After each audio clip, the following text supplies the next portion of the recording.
Okay, so I just wanted to jump on and talk to you guys about the stages of labor. So, as midwives, we've gotten pretty good at watching our clients and kind of seeing where they're at in labor. And over the years, we found that it's really important to kind of educate our clients on this also because it gives them a good idea, especially if they are first time birthing individuals, kind of where they're at and some comfort measures and recommendations of what to do during those stages. So there's 4 stages of labor. The first stage is the first stage 1, the first stage of labor, and that usually happens really slow, especially for our first time birthing individuals. Labor can kind of give these little cues of that it's going to start soon. So some of those things are the mucus plug, which is a collection of mucus that kind of seals your cervix. And when labor kind of starts, some of the birthing individuals lose that. So that can be like a big glob of clear mucus. It can have bloody show in it. We have all of our peeps send us pictures just so that we can clarify. So if you want to send us a text with that, that's totally great. Another thing is you might experience like an increase in energy or frequent bowel movements. That is all indicators that your body is kind of heading in the right direction of labor. One of the more bigger things that can happen is a rupture of your membranes or your water breaking and irregular contractions. So irregular contractions can kind of be like one cramp every hour. It can be this kind of flow of like, I think they're coming every 45 minutes, or I'm getting some cramps every 5 minutes and then they're going away for a couple of hours and then they're coming back. So that's very normal for your first stage of labor. As things start to progress, and you can also have a rupture of membranes. Sorry, let me just go back. You can also have a rupture of membranes and nothing really be happening. So that's also really normal. If any of that happens, please let us know.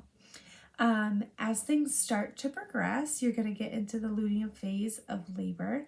And that is when contractions kind of start forming a pattern. They might be every 10 to 20 minutes. They might be 10 to 15 seconds long, very mild.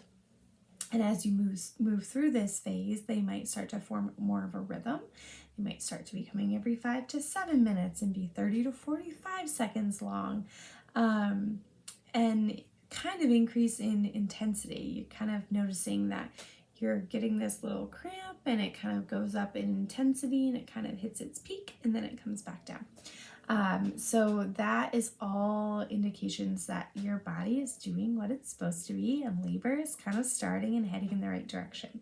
For the first stage of labor, the biggest thing that we always tell our families is that you have a really good meal, that you hydrate really well, and that you go to bed, because this beginning phase can be hours and days long sometimes. So it can be really exhausting if you miss your opportunity to sleep, because as things intensify, you're no longer going to be able to sleep or really well or for longer stretches at a time. So it's important that you guys are sleeping and that everyone is the energy is kind of calm and down.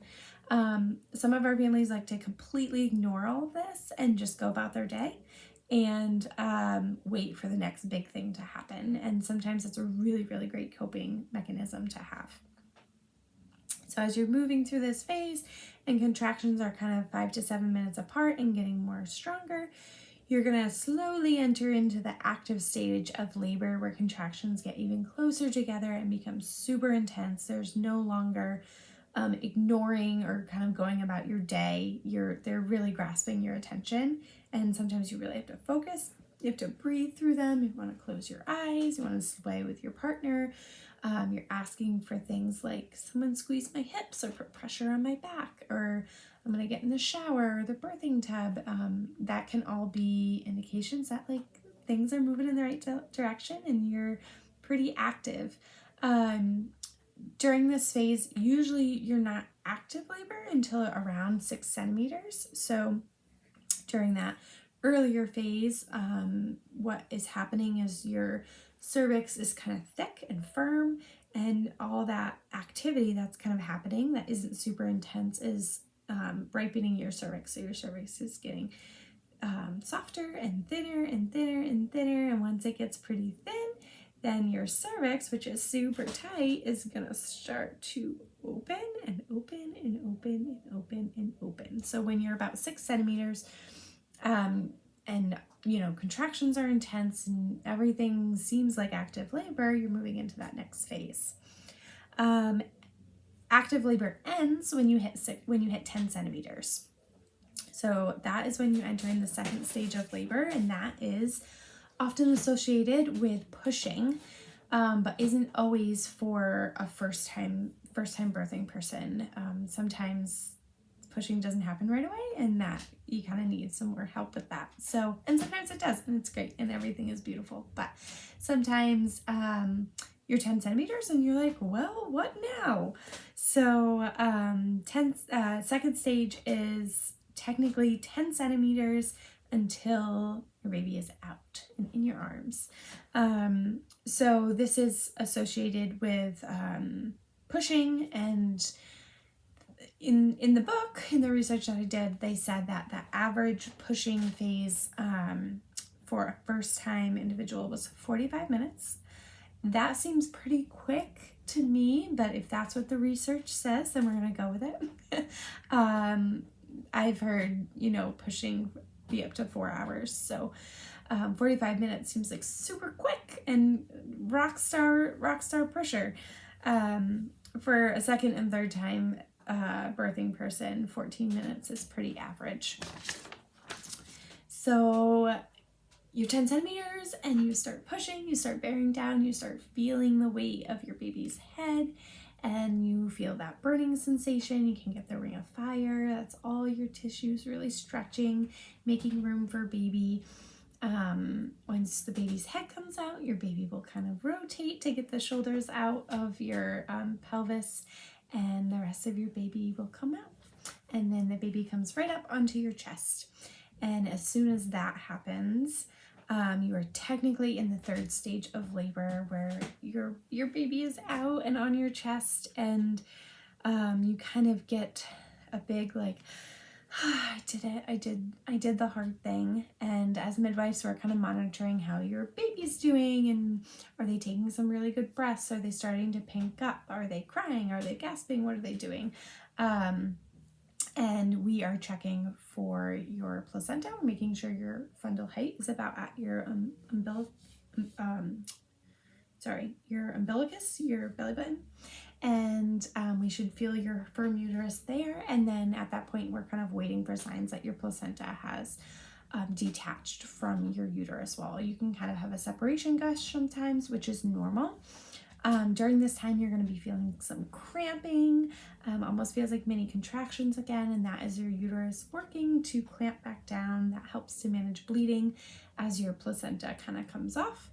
It will keep clamping down to manage the bleeding. So yeah, during this stage, we are, you know, making sure baby has a great heart rate, making sure there's not a ton of bleeding, making sure baby's nice and warm on your chest. During the fourth stage, that is skin to skin, that's immediate skin to skin. Third stage, your placenta comes out.